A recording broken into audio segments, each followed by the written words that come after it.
Hey there, teachers, YouTubers. I thought I'd open with these rolling hills. This is just a standard industrial screensaver that makes you think you've got an outdoor view when you're in a windowless cubicle, but it's still beautiful and proof there is intelligent life in the universe. Look at what these little critters do. Isn't that amazing? It makes you want to put a crop circle right in the middle of it. No, I'm just kidding. That would spoil it really, unless it was really small. I could see where they mowed over some crop circles here and here maybe. Anyway, I'm just introducing what this is actually going to be about, and I'm going to switch screens and I'm going to stop recording and come back. It's going to be about boring stuff. All right. And I don't mean Elon Musk's boring company, but I'll be back. Okay, guys, I'm back.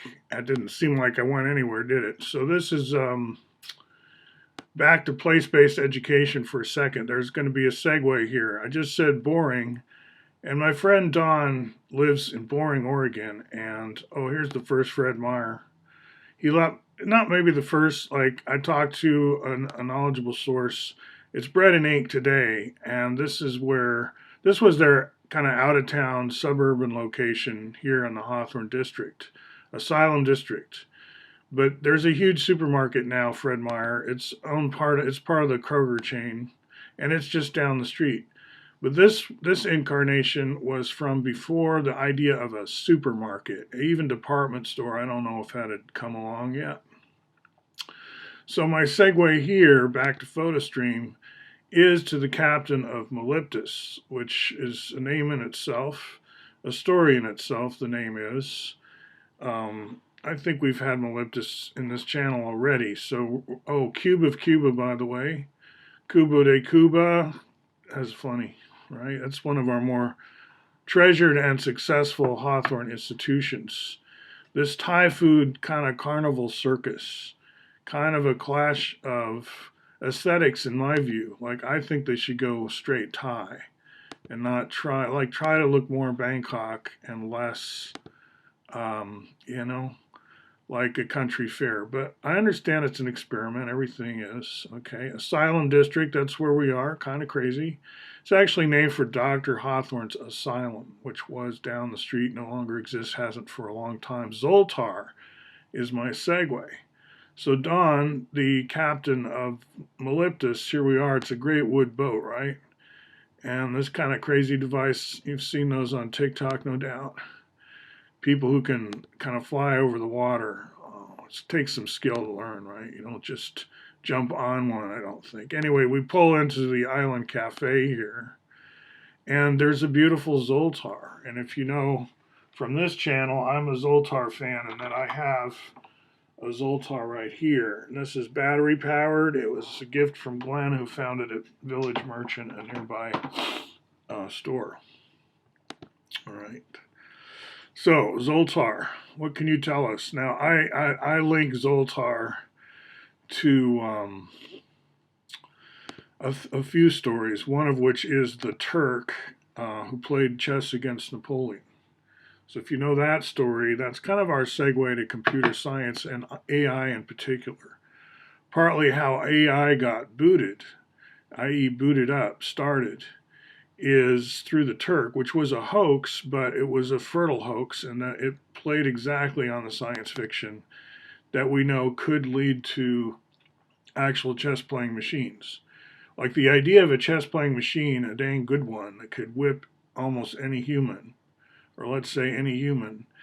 Such machines exist today, but they were a glimmer in the eye of the people back in Turk days, and they put a little man inside. You know, they have no idea how to program a, a machine to do this. Okay, I'm going to go back to Jupyter Lab here. It's taking its sweet time to pull up, but this computer is just waking up, I guess. So what I want to talk about is how do we spot welds our high school curriculum together better. And I want to, first of all, these two little functions, that eat functions and return functions, one D, capital D, and one S, capital S, I would go with those for differentiation and summation, i.e. integration, and then I use those for numeric approximations of functions, the derivative of, the integral of, and then side by side I do SymPy's algebraic manipulations or implementation of the same concepts, right? So here's S, right? These are really short. You can sweeten them up maybe a tiny bit, but I think they're pretty sweet as they are. And then here's the main innovation. You really need to drill in, bore, make a tunnel to data science right at the bell curve. The bell curve is such a core important project. I'll call it a project. I think one reason it's not taught in high school calculus is you can't integrate it nicely. You can give it a nice, simple expression as a curve, but you try to integrate this mess. And it's kind of a rabbit hole, and people don't want to go down that rabbit hole, but we have numeric approximation, and there's no shame in using capital S bell curve and plotting the very commonly looked at CDF in data science. You've got a probability PDF curve. It's the normal curve reduced to area equals 1. And then you've got the accumulation. As you ride this roller coaster, what is your experience of its accumulation? Or vice versa. If you differentiate the orange one, you get the blue one, and so on. Going back and forth, that's fundamental in calculus, but I'm talking about bridging to data science, and there's one place we don't do it. Now, another thing that's missing from even the better schools, so remember, we're doing like, how come our school's the best school, right? Hexagons are the bestagons kind of stuff. And our school is the best school because we don't neglect, when we're doing Pascal's triangle, which is our bridge to the normal curve in the first place, right? It goes from kind of digital to continuous. Let me rerun the kernel while I do this. Restart kernel. So this is Jupyter Lab, what I'm using, and these are Jupyter notebooks at the top. Each one of these is a Jupyter notebook. And there's a Waterman polyhedron. Okay, so these are online. You can look at these online. This one's generated, I believe, by Adrian's antiprism, right? There's my link to it. These are called Goldbergs, and Michael Goldberg, his story weaves in and out of the Bucky Fuller story. Like, yes, there are mathematicians in this story. And yes, we do go from Pascal's triangle to, okay, now this number file's excited. There's a lot of good YouTube channels that are excited by this new primality test, which involves taking the row number of Pascal's triangle, say 6, and asking if it divides evenly up to the next 6. Does it go in without remainder? And if it does, does that mean it's a prime number? And if it doesn't, does that mean it's a composite number? And has this result been proved in some way? So I wanted to say we don't neglect some breakthroughs in the 21st century that don't normally get included, I don't think, even in some of the better schools. So there's that link. And then finally, what about the quadrats, and why do I not have a lot of concentric hierarchy in this picture is another question.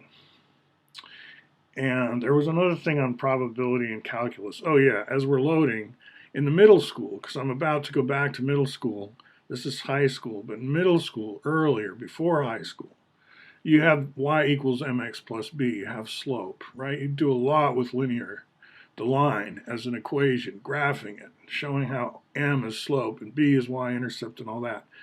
The bridge there is to linear regression, right? Of course, right?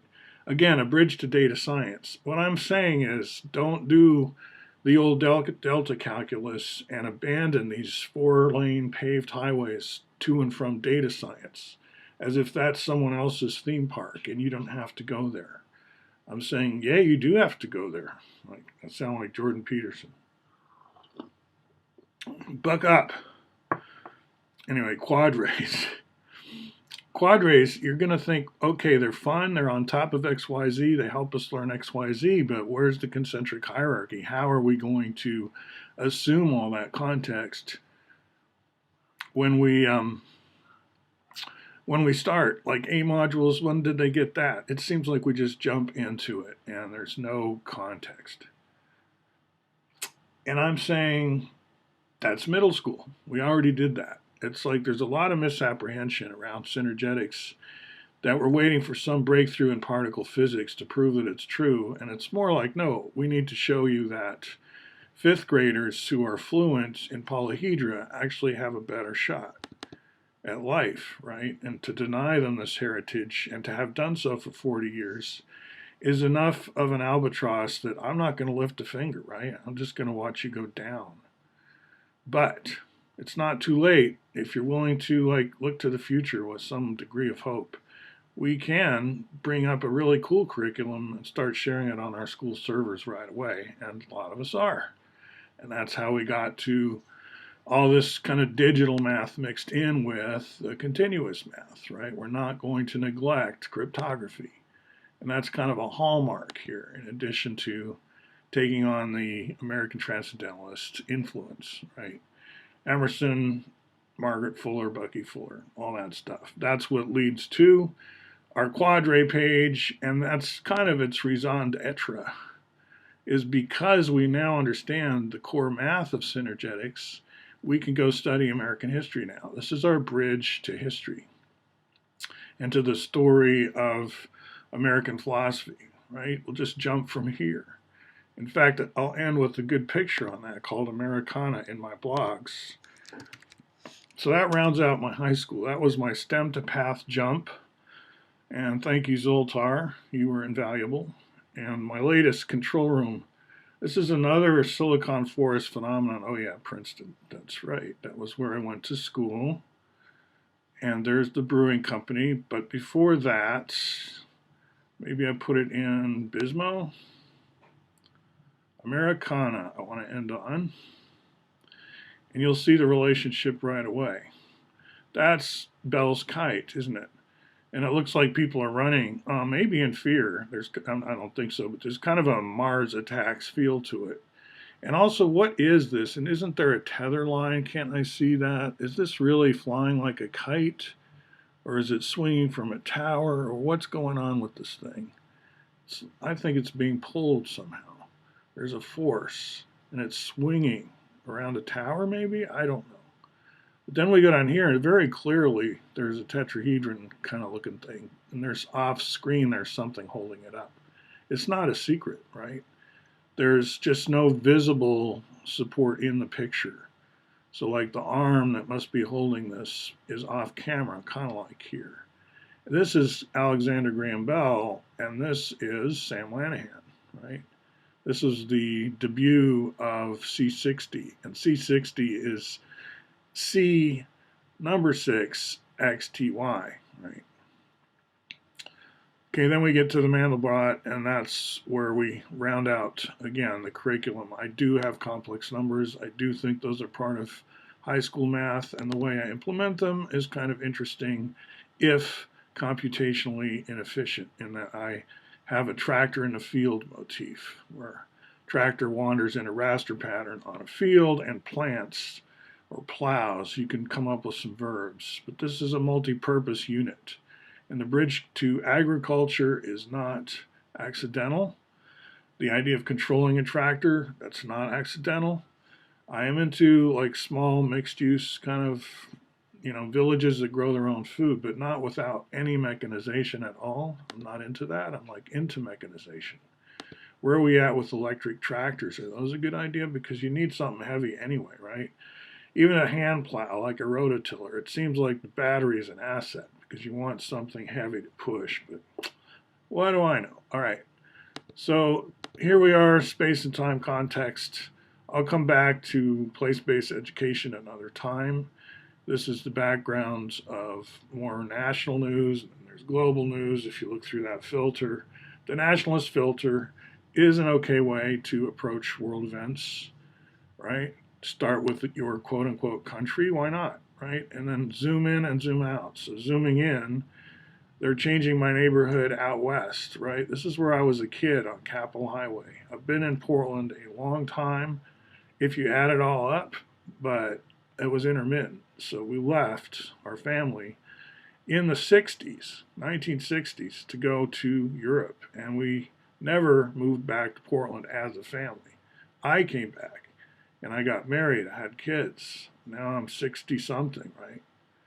So, but I'm back in Portland, having lived here as a kid and then visiting intermittently. And I lived for a lot of that time on Southwest Capitol Highway or off around back in a kind of cul-de-sac. I bet they're not improving my street in this rebuild. I should study the map here. But my street was a gravel road and we kind of liked it that way, or a dirt road. My dad worked for the Bureau of Planning, or I don't think Metro even existed yet. I don't know. But he was kind of big top level in the planning world. But U.S. planning was kind of Robert Moses, freeways versus poor people kind of stuff. And he wanted more of a blank canvas, so he got Libya landed in his lap. A big empty desert, not really, of course. There's oasis communities, all that.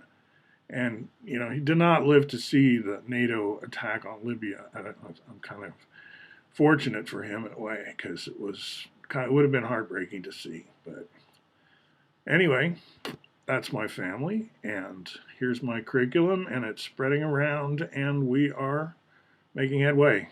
Remember, data science, calculus, don't ignore that bridge. All right, talk to you later.